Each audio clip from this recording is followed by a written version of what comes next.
క్రైస్తలో చేరి వచ్చిన మీకు అందరికీ ప్రభు యేసుకృష్ణ శుభాలు వందనాలు తెలియజేస్తున్నాను. ఈ దినము కొరకు ఏర్పాటు చేయబడిన లేఖన భాగము అపోస్తల కార్యములు 14వ అధ్యాయము 23వ వాక్యం. మరియు ప్రతి సంఘములో వారికి పెద్దలను ఏర్పరచి ఉపవాసం ఉండి ప్రార్థన చేసి వారిని నమ్మిన ప్రభువునకు వారిని అప్పగించిరి. Praise the lord. దేవునికి స్తోత్రం. హల్లెలూయా, హల్లెలూయా, స్తోత్రం. మన ప్రభువును ప్రియరక్షకుడైనటువంటి నజరేయుడైన యేసుక్రీస్తు దివ్యమైన నామములు, పవిత్రమైన నామములో మీ అందరికీ నా హృదయపు లోతులో నుంచి ప్రత్యేకమైన వందనాలు తెలియజేస్తున్నాను. ప్రతి ఉదయకాలం వచ్చి మీకు వందనాలు చెప్తున్నాను ఏంటి అని అనుకుంటున్నారేమో. నేను మీ సహోదరుని, మీ కుటుంబ సభ్యుడిని. ఎలా అవుతావు నువ్వు మా కుటుంబ సభ్యుడివి అని అడుగుతారేమో. మీరు నా కుటుంబ సభ్యులను నేను భావిస్తున్నాను. ఎందుకు అంటే యోహాను సువార్త 1వ అధ్యాయము 12వ వచనంలో రాయబడింది, మనమందరము దేవుని పిల్లలమై ఉన్నాం. ఆయన అంగీకరించిన వారందరూ, ప్రతివారు, ఎక్కడి వారైనా సరే, ఏ ఊరు వారైనా సరే, ఎలా అంగీకరించిన వారైనా సరే, వాళ్ళు దేవుని బిడ్డలై ఉన్నారు. దేవుని బిడ్డలందరూ ఒక చోట ఉంటారు. ఒక తండ్రికి ఉన్నటువంటి పిల్లలందరూ ఒక ఇంట్లోకి రాత్రి పగలంతా స్కూల్స్కి, వేరే వేరే స్కూల్స్కి వెళ్ళినప్పటికీ కూడా రాత్రి అయ్యేసరికి ఒక ఇంటికి వచ్చేస్తారు. మనము దేవుని ఇంటి వారము. We are of household of God. గలతీ పత్రిక 6వ అధ్యాయంలో మనం గమనిస్తే మనము విశ్వాస గృహానికి చేరిన వారం, లోకల్ చర్చ్కి చేరిన వాళ్ళం. We are join to the local church, we are join to the body of Christ. మనమందరం ఒకటే, మనందరం ఒకే తోటలో ఉన్నాం, ఒకే పనిలో ఉన్నాం, ఒకే శత్రువుని కలిగి ఉన్నాం, ఒకే గురిని మనం కలిగి ఉన్నాం, ఒకే చోటులో మనం ఉండబోతున్నాం. ఇప్పుడు వేరు వేరు చోట్ల ఉండొచ్చు. కొంతమంది సహోదరులు అమెరికాలో ఉన్నారు, కొంతమంది ఆస్ట్రేలియాలో ఉన్నారు, కొంతమంది ఆఫ్రికాలో ఉన్నారు. కానీ ఒకరోజు మనందరం కలిసి ఉంటాం. నిత్యత్వంలో మనందరం కలిసి ఉంటాం. దేవుని స్తోత్రం. సమయంలో ఇటువంటి ఆత్మీయమైన తలంపులతో మనల్ని మనం, కాబట్టి వీఆర్ గాడ్స్ ఫ్యామిలీ. దేవుడు మనకు తండ్రి, యేసు ప్రభు మనకు రక్షకుడు, పరిశుద్ధాత్ముడు మన బోధకుడు. మన తండ్రి ఒకడే, మన రక్షకుడు ఒకడే, మన బోధకుడు ఒకడే. మనకు వాక్యం అంతా ఒకటే. ఎక్కడున్న వారికైనా వాక్యం ఇదే వాక్యం. దేవుని స్తోత్రం. హల్లెలూయా. కాబట్టి మనందరం ఒకటే, మనందరం గాడ్స్ ఫ్యామిలీ. డినామినేషన్లు వేరు కావచ్చు, డినామినేషన్లు వచ్చి మనల్ని డివైడ్ చేయాలని చూశాయి, కానీ మనందరం ఒకటే. దేవుని స్తోత్రం. హల్లెలూయా.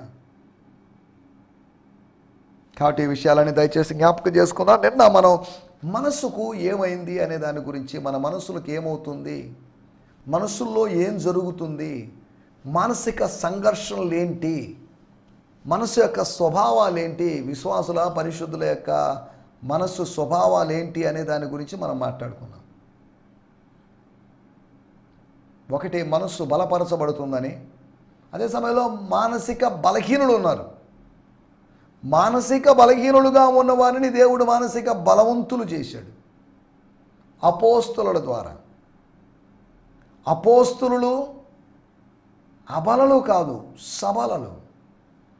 ఆత్మీయ విశ్వాసులు అబలలు కాదు, సబలలు.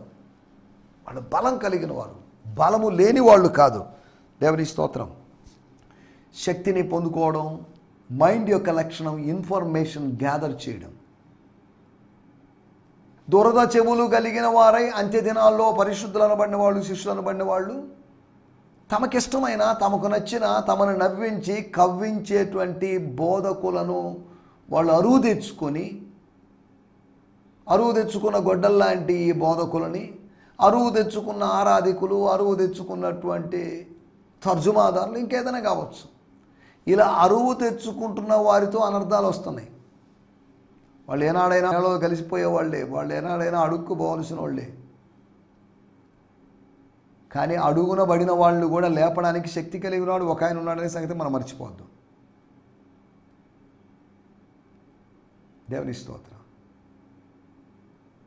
మనం ఆలోచిస్తున్న మాట, మనుషులకు ఏమైంది, మనుషులకు శక్తి వచ్చింది, మనుషులకు సమాచారం పొందుకుంది, అంతేకాకుండా మనస్సు సరిచేయబడుతుంది.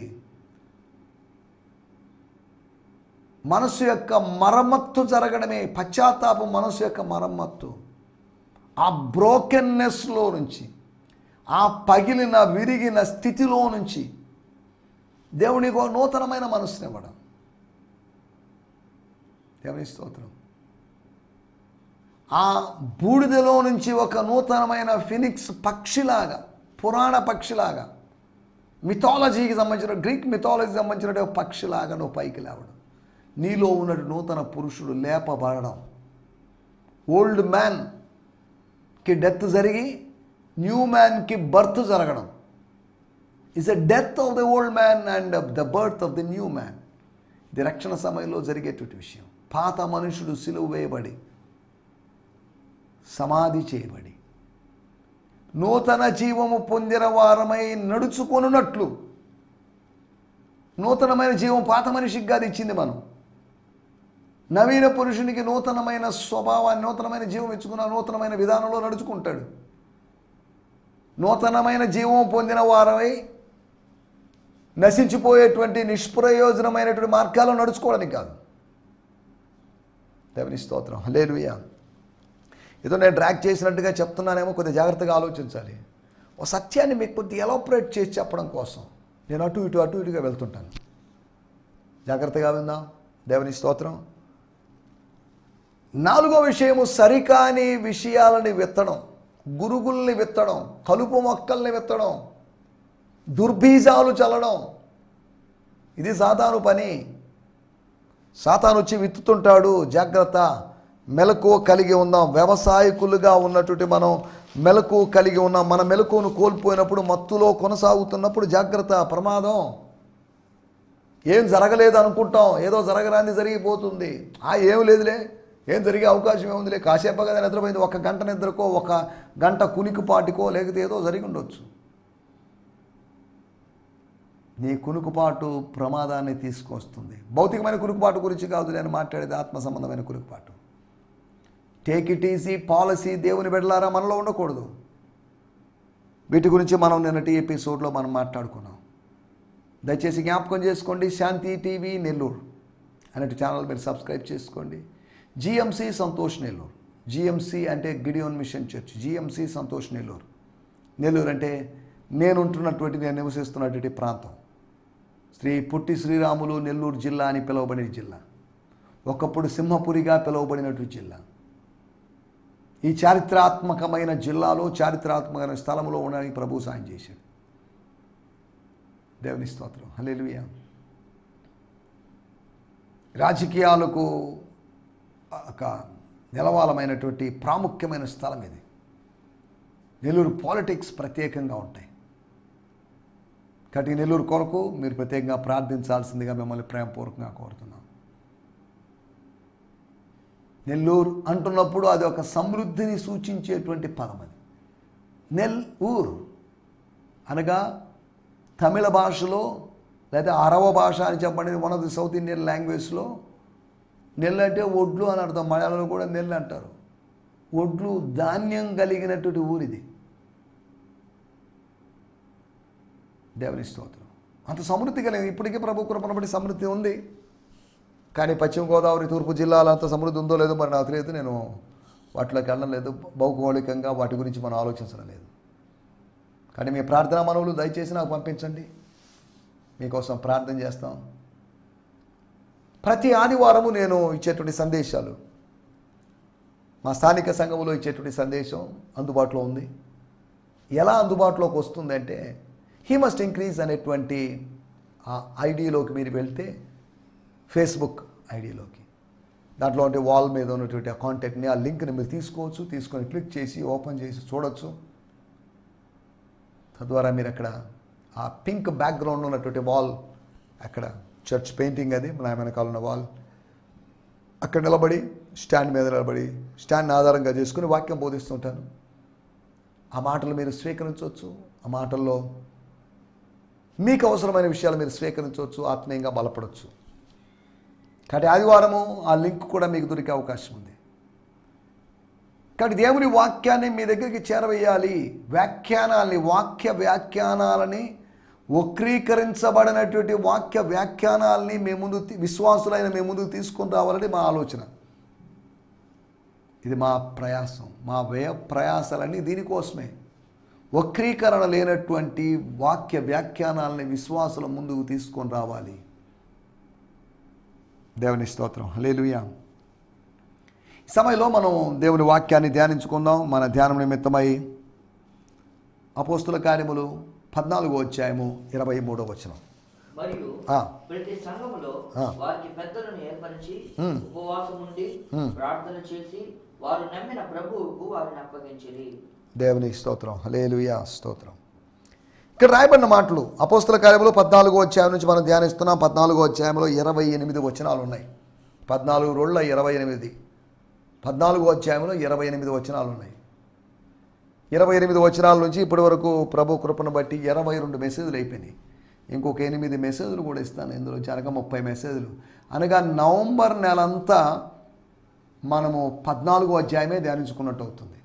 డిసెంబర్ నెల 1వ తేదీ వచ్చేసరికి మనం 15వ అధ్యాయానికి వెళ్తాం. ఇంకా మన ముందు 13 అధ్యాయాలు ఉంటాయి. 13 అధ్యాయాలని మళ్ళీ తర్వాత కొద్దిగా రివైజ్ చేసుకుందాం. మళ్ళీ స్టార్టింగ్ నుంచి మనం వెళ్ళిపోయి మొత్తం వచ్చే సంవత్సరం అనగా 2024వ సంవత్సరం కూడా మనం అపోస్తుల కార్యములు ధ్యానాల్లో ఉందాం.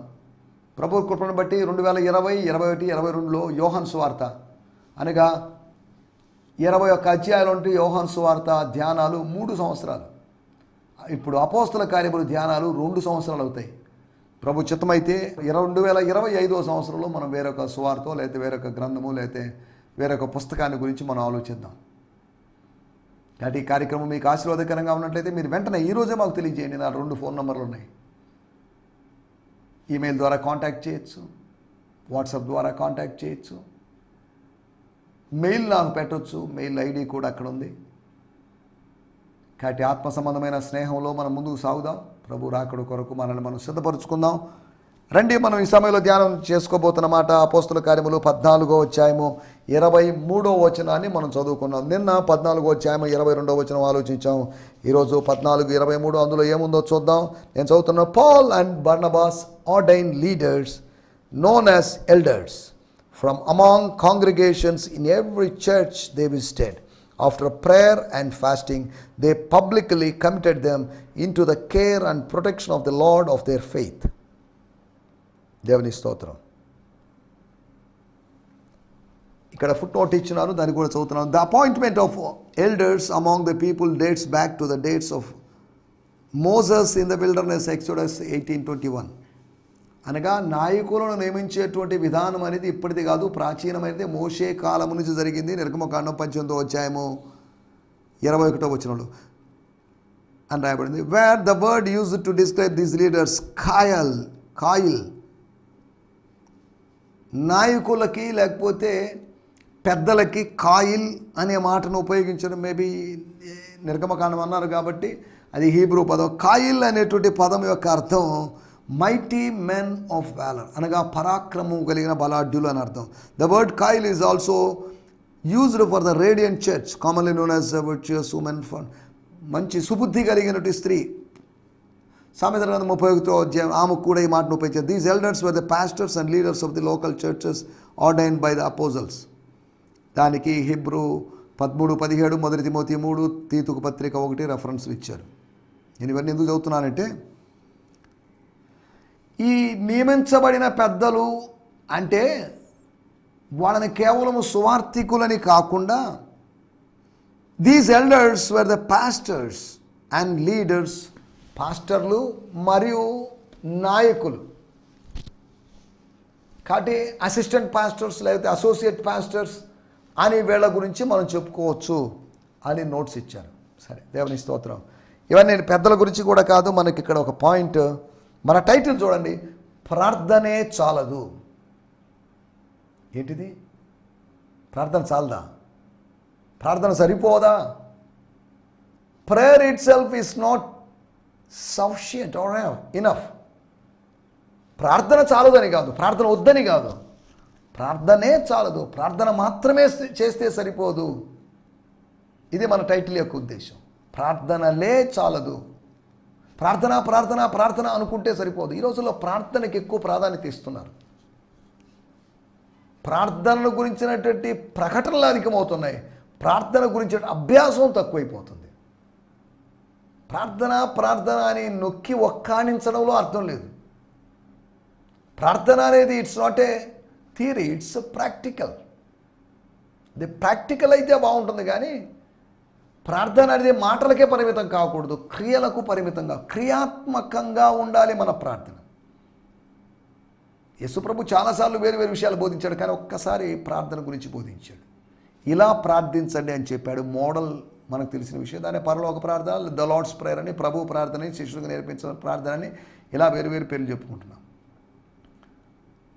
ప్రార్థనే చాలదు అని అంటున్నప్పుడు నిర్గమకాండములో 14వ అధ్యాయంలో మోషే నాకెందుకు మొరపెడుతున్నావు, నాకు ఇష్టం లేదు నీ ప్రార్థన అని కాదు. ఈ టైంలో మొరపెట్టడం ఏంటి, ఇది మొరపెట్టాల్సిన సమయం కాదు, మొరపెట్టడానికి సమయం ఉంది. యెహోవాను వెతుకుట సమయం దొరికినప్పుడు యెహోవాను వెతకండి. ఇదే యెహోవాను వెతుకుట సమయము, సరైన సమయం ఇది. This is the right time to seek the lord అని రాయబడింది. ఎందుకయ్యా మోషే ఎర్ర సముద్రాన్ని ముందు పెట్టుకొని ఎర్ర సముద్రపు అలలు పొంగి నీ వైపుగా జనుల వైపుగా జనులను ముంచెత్తడానికి అని వస్తున్నప్పుడు ఇప్పుడెందుకు స్టాప్ ప్రేయింగ్, స్టార్ట్ వాకింగ్. విశ్వాసముతో నడవడం ఆరంభించు, ముందుకు సాగడం ఆరంభించు. ప్రార్థన చేస్తూ ఆగిపోవద్దు, ప్రార్థన చేస్తూ కూడా అడుగులు వేస్తూ ముందుకు సాగిపో. నాకు మొరపెట్టొద్దని కాదు, మొరపెట్టమన్నాడు. నిర్గమకాండము 17వ అధ్యాయంలో చేతులెత్తడానికి బలహీనమైన కింద పడిపోతున్నటువంటి ఆ చేతులను పైకెత్తి పెట్టినట్టు అహరోను హూరుల గురించి మనకు తెలుసు. అక్కడేమో ప్రార్థన చేయమన్నట్టుగా, ప్రార్థన ద్వారా యుద్ధములో విజయము ప్రజలకు సమకూర్చమన్నట్టుగా ప్రభు చెప్పాడు. కానీ ఇక్కడ డోంట్ ప్రే. చేసావు, ఇప్పటికే చాలా ప్రార్థనలు చేసావు, చాలు. ఇప్పుడు ప్రార్థన ఫలితాన్ని అనుభవించాల్సినటువంటి సమయం. ఎవరో కొందరికి దేవుని ఆత్మ చెప్తున్న విషయం, దేవుడు చెప్తున్న విషయం. ఇంతకాలం మీరు ప్రార్థించారు, ఇంతకాలం ఏడ్చారు, ఆ కన్నీళ్ళన్నీ ఆయన తన బుడ్డిలో పెట్టుకొని ఉన్నాడు. మీరు మీ ప్రార్థనా ఫలితాన్ని అనుభవించే రోజుల్లో ఉన్న these days are the days you would experience the results of your prayer.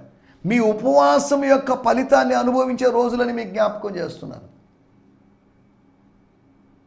ఇక నుంచి ప్రార్థన చేయొద్దని కాదు, ఈ ఫలితాలు అనుభవిస్తూ ఆనందంగా ఉండండి, ప్రార్థన చేయడం మర్చిపోండి అని కాదు. ప్రార్థన చేయడం మర్చిపోతే పాపంతో సమానం, పాపమే.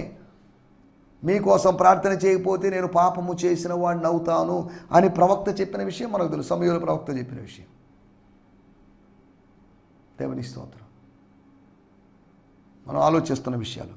ప్రార్థనే చాలదు, ఇంకేం కావాలి? ప్రార్థనతో కూడా ప్రార్థన ప్లస్ ఏం కావాలి అనే దాని గురించి నేను కొన్ని విషయాలు మీకు జ్ఞాపకం చేస్తాను. మొట్టమొదటి మాట ఇక్కడ రాయబడిన మాట ఏంటంటే 2వ భాగంలో, మరియు ప్రతి సంఘములో, ప్రతి లోకల్ చర్చ్లో, ప్రతి స్థానిక సంఘములో శిష్యుల కొరకు పెద్దలను, సభ్యుల కోసం పెద్దలు అనబడిన వారిని, పెద్దలు అనబడిన నాయకులను ఏర్పాటు చేసి నియమించి చీట్లు వేశాను కాదు. ఇదిగోండి మాకు పలాని వ్యక్తి ఈజ్ గుడ్ అనిపిస్తుంది, లుస్త్రాలో పలాని వ్యక్తి మంచోడు అనిపిస్తుంది, లుస్త్రాలో దెర్బేలో పలాని వ్యక్తులు మంచోళ్ళు అనిపిస్తున్నారు. వాళ్ళు ఉంటారు లీడర్స్గా, వాళ్ళు నాయకులుగా ఉంటారు, వాళ్ళు మాతో టచ్లో ఉంటారు, మేము వాళ్ళతో టచ్లో ఉంటాం, వాళ్ళు మీతో టచ్లో ఉంటారు. మీరు మాతో డైరెక్ట్గా టచ్గా ఉండొచ్చు, లేకపోతే వీళ్ళ ద్వారా టచ్లో ఉండొచ్చు.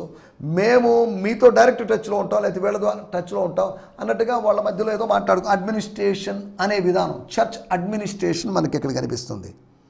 ఏర్పరిచి ఉపవాసం ఉండి ప్రార్థన చేసి వారు నమ్మిన ప్రభువునకు వారిని అప్పగించిరి.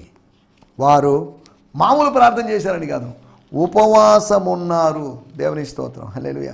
ప్రయాణాలు చేస్తూ అలసిపోతున్నారు, పరిచర్య చేసి అలసిపోతున్నారు, నడిచి అలసిపోతున్నారు, తిరిగి అలసిపోతున్నారు, ఓడలో ప్రయాణం, కాలినడకన ప్రయాణం, రకరకాల ప్రయాణాలు, వీటితో అలసిపోతున్నారు. అయినప్పటికీ కూడా స్తోత్రం. అపోస్తుల కార్యములు 13వ అధ్యాయం 2వ వచనంలో వారు ప్రభువును సేవించుచు, యేసు ప్రభువును సేవిస్తూ, తండ్రి అయిన దేవుణ్ణి సేవిస్తూ ఉపవాసము చేయుచుండగా, 13 అనగా మిషనరీ జర్నీ స్టార్టింగ్కి ముందు ఉపవాసం, మిషనరీ జర్నీ ముగింపు సమయంలో ఉపవాసం. అనగా 13వ అధ్యాయం 2వ వచనంలో ఉపవాసానికి, 14వ అధ్యాయము 23వ వచనంలో ఉన్న ఉపవాసానికి ఇంచుమించు ఒక 2-3 సంవత్సరాల గ్యాప్ ఉంది. అనగా ఉపవాసము అనేది ఈ మధ్యకాలంలో అప్పుడు తరచుగా వారానికి 2 సార్లు పరిచర్లాగా ఉండకపోయినప్పటికీ కూడా ఇప్పుడు అవసరతను బట్టి వాళ్ళు ఉపవాసం ఉన్నారు. వాళ్ళు ఉపవాసం ఉండి ప్రార్థన చేసి, ఉపవాసం ఉండి ప్రార్థన చేసి, ఉపవాసం ఉండి ప్రార్థన చేశారని కాదు, ఉపవాసం ఉండి ప్రార్థన చేశారు అని లేదు. ఉపవాసం ఉండి ప్రార్థన చేసి వారు నమ్మిన ప్రభువునకు వారిని అప్పగించింది. వారి విశ్వాసమునకు కర్తకు వారిని అప్పగించాడు. The lord of their faith. వారి విశ్వాసమునకు ప్రభు అయినటువంటి దేవుడు ఉన్నాడు కదా, ఆయన చేతికి అప్పగించేశారు. చూడండి, అనగా ప్రార్థించి ఊరుకోలేదు, ప్రార్థించి అప్పగించేశారు. ప్రభువుకు ప్రార్థించారు, ప్రభు చేతికి అప్పగించారు. ప్రార్థన అంటే అప్పగించడం అని కాదు, అప్పగించడం కూడా. అదే సమయంలో ప్రార్థన చేసిన తర్వాత వాళ్ళు చేసినది అప్పగించడం. అనగా ప్రార్థన మాత్రమే చాలదు, అప్పగించడం అనేటువంటి అనుభవం కావాలి. రెండో విషయాన్ని నేను మీకు జ్ఞాపకం చేస్తాను. అపోస్తుల కార్యములు 4వ అధ్యాయము 31వ వచనం. అపోస్తుల కార్యములు 4వ అధ్యాయం 31వ వచనంలో మనం గమనిస్తే, వారందరూ ప్రార్థన చేశారు, లేదా మరి కొంతమంది వారు కూడి ఉన్న చోటు కంపించెను.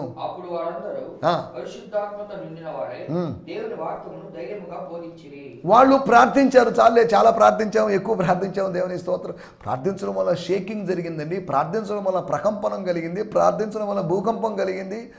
ఎంత దేవుడు ఎంత గొప్పవాడండి, సాక్ష్యం చెప్పాలండి వచ్చే ఆదివారం అయితే నెక్స్ట్ మీటింగ్లో అని వాళ్ళు అనుకోలేదు. ఇంకా ఇవన్నీ పక్కన పెడదాం, let's go out and preach. బయటికి వెళ్దాం, ప్రకటిద్దాం, బయటికి వెళ్దాం, బోధిద్దాం, బయటికి వెళ్దాం, సువార్త వలలు విసురుదాం. లోక సముద్రములోకి సువార్త వలలు విసిరితే తప్ప కంపు కొట్టేటువంటి జారిపోయేటువంటి చేపలు దొరకవు. మనుష్య మత్స్యములు దొరకాలంటే సువార్త వలను లోక సముద్రములో విసరాల్సిన అవసరం ఉంది.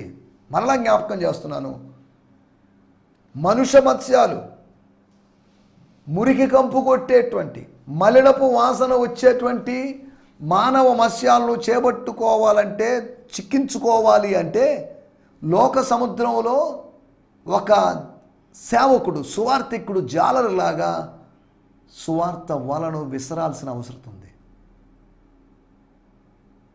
Unless we preach the gospel, who would come into the net of the kingdom of God? దైవరాజ్యపు వలలోకి ఎవరు ప్రవేశిస్తారు? ఎవరు ప్రవేశించే అవకాశం లేదు. రెండో విషయము, ప్రార్థనే చాలదు. ఒకటి అప్పగింత కావాలి, అప్పగించుకోవడం కావాలి, అప్పగించబడడం కావాలి. రెండవది ప్రార్థనే చాలదు, ప్రకటన కూడా కావాలి. మూడో విషయాన్ని నేను మీకు జ్ఞాపకం చేస్తున్నాను. అపోస్తల కార్యములు 8వ అధ్యాయము 15-17 వచనాలు. అపోస్తల కార్యములు 8వ అధ్యాయము 15. వీరు వచ్చి పరిశుద్ధాత్మను పొందాలి సమరయ సంఘ సభ్యులు అని ప్రార్థించారు.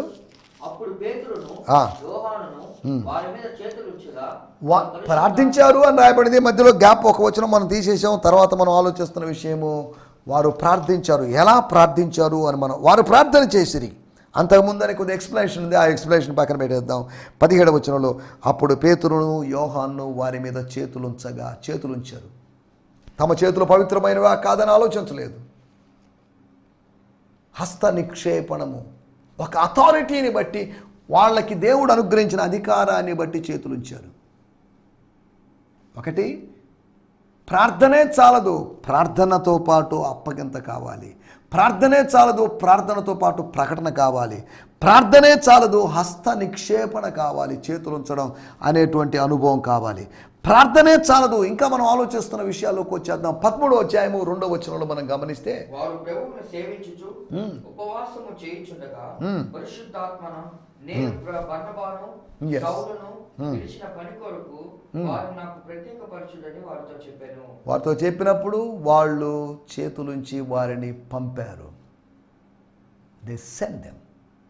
ప్రార్థన చేయడం మాత్రమే సరిపోదు, ప్రార్థన చేసిన వాళ్ళు పంపాల్సినటువంటి అవసరం ఉంది. Not only prayer, but we need sending also. Prayer మాత్రమే సరిపోదు, కానీ పంపడము అనేది జరగాలి, పంపబడ్డం అనేది జరగాలి. దేవుని స్తోత్రం. 5వ విషయాన్ని నేను మీకు జ్ఞాపకం చేస్తాను. ప్రార్థనతో పాటు ఏం కావాలి? ప్రార్థనలో పాటు చాలా విషయాలు కావాలి. నేను వాటిలో కొన్ని విషయాలు మీకు జ్ఞాపకం చేస్తున్నాను. ఒక 5-6 విషయాలు మాత్రం మీకు జ్ఞాపకం చేస్తున్నాను. అపోస్తల కార్యములు 21వ అధ్యాయము 5వ వచనం. ఆ దినములు గడిచిన తరువాత ప్రయాణమై పోవుచుండగా భార్యలతోనూ పిల్లలతోనూ వారందరూ మమ్మల్ని పట్టణము వెలుపలి వరకు సాగనింపించిరి. పట్టణము వెలుపల వరకు మమ్మల్ని సాగనింపారు. ఎక్కడ దాకా? హార్బర్ దాకా వచ్చారు, షిప్ ఎక్కేదాకా వచ్చారు, బస్సు ఎక్కేదాకా వచ్చారు, ట్రైన్ ఎక్కేదాకా వచ్చారు, ఎయిర్పోర్ట్ దాకా వచ్చారు అన్నట్లుగా వాళ్ళు వచ్చారు. వాళ్ళ ప్రేమ చూడండి. ప్రార్థించి ఓకే వీడ్కోలు తీసుకున్నాడు కదా, ప్రార్థించి సెండ్ ఆఫ్ ఇచ్చారు. దేవుని స్తోత్రం, హల్లెలూయా. పరిశుద్ధుల మధ్యలో ప్రార్థన ఉండాలి, ప్రేమ కూడా ఉండాలి. ప్రేమ లేకపోతే ప్రార్థన విఫలమే. దేవుని స్తోత్రం. 6వ విషయం నేను మీకు జ్ఞాపకం చేస్తాను. అపోస్తల కార్యములు 22వ అధ్యాయము 17వ వచనం. అంతటా నేను యెరూషలేమునకు తిరిగి వచ్చి దేవాలయంలో ప్రార్థన చేయుచుండగా పరవశుడనై ప్రభువును చూచితిని. పరవశుడనై ప్రభువును ప్రార్థన చేస్తుండగా, ప్రార్థనా మధ్యలో కొన్ని ప్రార్థనల తర్వాత, కొన్ని ప్రార్థనా విషయాల తర్వాత, కొన్ని ప్రార్థనా మనుల అర్పణ తర్వాత, కాసేపటి ప్రార్థన తర్వాత, ఇంచుమించు ప్రార్థన ముగింపులో at the climax of my prayer అన్నట్టుగా అనుకోవచ్చు. పారవశ్యపు అనుభవం, ఎస్టసీ అనుభవం, లేకపోతే ట్రాన్స్ ఎక్స్పీరియన్స్ జరిగింది. దేవుని స్తోత్రం. నా మాటలు నేను ఇక్కడ ముగిస్తున్నాను. ప్రార్థన అని మనం ప్రార్థన హైలైట్ చేస్తున్నాం, కానీ మనం ఆలోచిస్తున్న విషయాలు ప్రార్థనే చాలదు, ప్రార్థనతో పాటు అప్పగింత కావాలి. ప్రార్థనే చాలదు, ప్రార్థనతో పాటు ప్రకటించడం కూడా కావాలి. ప్రార్థనే చాలదు, ప్రార్థన తర్వాత, ప్రార్థన ఫలితంగా, ప్రార్థనానంతరము చేతులుంచడం, హస్త నిక్షేపణం, లేయింగ్ ఆన్ ఆఫ్ హ్యాండ్స్ అనేటువంటి ఎక్స్పీరియన్స్ ఉండాలి. తర్వాత ప్రార్థన మాత్రమే సరిపోదు, ప్రార్థన తర్వాత పంపబడడం. ప్రార్థన ఒక స్పిరిచువల్ అనుకుంటే, పంపడం అనేది ఆ స్పిరిచువాలిటీ యొక్క అనదర్ సైడ్ అని అనుకోవాలి. దేవుని స్తోత్రం, హల్లెలూయా. తర్వాత మనం ఆలోచించిన విషయము, ప్రార్థనే సరిపోదు, ప్రార్థనే చాలదు, ప్రేమ కూడా కావాలి. దేవుని హృదయాన్ని కుమ్మరించుకున్నాం. వాళ్ళు వీడ్కోలు ఇవ్వడం ద్వారా ప్రేమను వ్యక్తపరుచుకున్నారు. తర్వాత ప్రార్థనే చాలదు, పారవశ్యపు అనుభవం కావాలి. కాబట్టి ప్రార్థనలే చాలదు, ప్రేయర్ ప్లస్ సంథింగ్ చేయండి. ఆ సంథింగ్ గురించి, కొన్ని విషయాల గురించి మనం తెలుసుకోవడానికి ప్రభు సాయం చేశాడు. ప్రార్థనలకు అతీతంగా, లేకపోతే ప్రార్థనలతో పాటు ఇతర దైవికమైన కార్యాలు చేయడానికి ప్రభు మనల్ని బలపరచునుగాక. ఆమేన్, హల్లెలూయా, హల్లెలూయా. ఈ సందేశము మీకు ఆశీర్వాదకరంగా ఉందని నమ్ముచున్నాము. ప్రార్థన అవసరతల కొరకు మమ్మల్ని సంప్రదించవలసిన మా చిరునామా గిద్యోన్ మిషన్ చర్చ్, 6వ వీధి, శాంతినగర్, నెల్లూరు 4, ఆంధ్రప్రదేశ్. పిన్ 524004. మా ఫోన్ నంబర్లు 7036443613 మరి ఒక నంబర్ 9392293010. మా ఈమెయిల్ ఐడి gfihmi2015@gmail.com. దేవుడు మిమ్మును ఆశీర్వదించునుగాక. ఆమేన్.